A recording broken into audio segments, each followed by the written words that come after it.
Pessoal, hoje é 9 de abril, 10h44 da noite.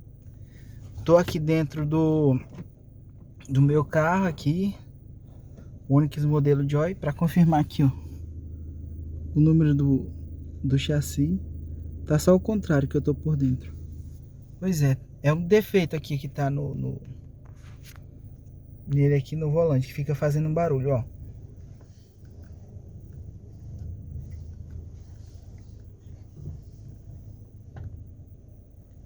Ouviu o estralo?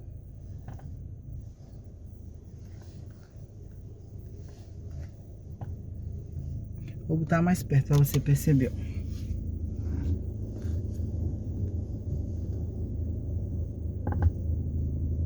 É esse estalo aí, ó.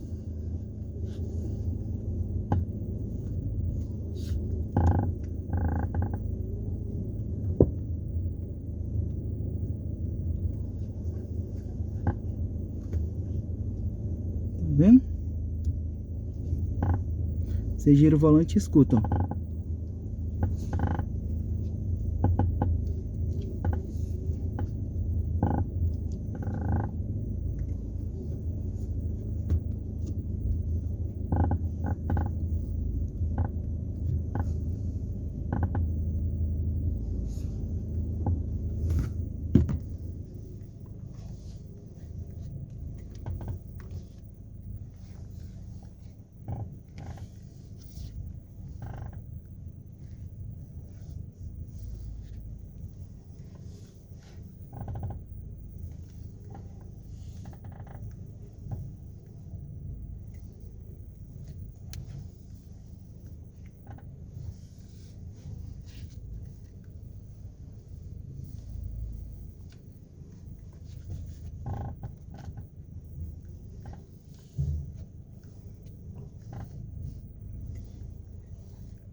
Vendo? Fica só fazendo esse estalo, ó.